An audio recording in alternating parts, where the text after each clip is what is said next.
touringcarbedrijf Birwa Tours uit Den Bosch leidt door de coronacrisis helemaal stil. En dat terwijl ze onlangs nieuwe touringcars zien aanschaft. Ja, wij zijn ontzettend groot als touringcarbedrijf in de aanronde jaren. Eigenlijk ben we van 4, 6 hier alleen. Zitten we op 2 touringcars, zitten we nu op 8 touringcars. En we hebben de dagelijkse planning heen van minimaal 10 touringcars. Maar ja, het is nu weer een 0 eigenlijk haast. Nou, we hebben eigenlijk hele mooie reisjes op de planning staan. Mooie reizen naar het buitenland, dagtochten en vooral een prettige squallenreizen in deze periode. Maar ja, zoals je ziet, alles tot stil. En we maken niks meer rijden eigenlijk. Ja, er zijn een paar vergoedingen, maar eigenlijk willen wij aanschaft met een €4.000 en wat loonkostenvergoeding. Ja, je kan wel zien, dan kun je eigenlijk zo'n wagenpark net van betalen. Dus eigenlijk voor ons is er weinig positief zo'n. Omdat de bussen net rijden maaien, houdt Birwa Tours zich nu met wat andere dingen bezig. Nou ja, de bussen die hebben allemaal mooi poetst op dit moment. Ze zijn al hartstikke goed gereinigd. Ze staan eigenlijk klaar om weer op het dik te kunnen. En verder hebben we weinig gedaan. We zijn er ook bezig met annuleringen, overboekingen en dat soort dingen. Maar ja, het houdt gauw op dan. Wij hebben 8 touringcars en we hebben toevallig nog 2 op het dik. Die door treinvervangend vervoeren op dit moment.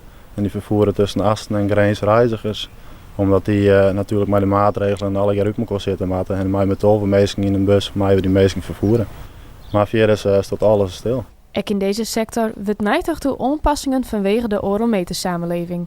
Al is dat best lastig voor touringcarbedrijven. Nou, Eurometer, die 2 bussen die we rijden, die hebben we alle keer op Eurometer op elkaar. Daardoor hebben we alle zittingen uit de bus dat de mensen daar sowieso net zitten kunnen.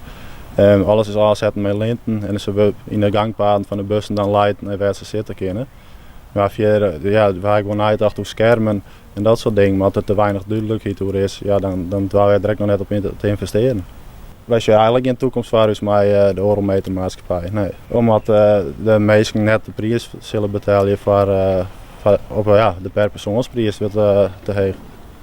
Ik denk net dat de mensen $4.000 betalen willen. De komende periode blijft onzeker voor touringcarbedrijf Birwa Tours. Door de regels kennen we weinig. Het enige wat we doen kunnen is misschien in de hoop een beetje openbaar vervoersondersteuning.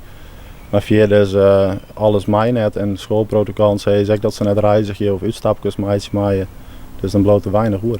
Dat er een oplossing kan wezen dat we alle jaar mondkapjes maaien en dan weer volle bezetting, graag zelfs, dan keert de mensen iets.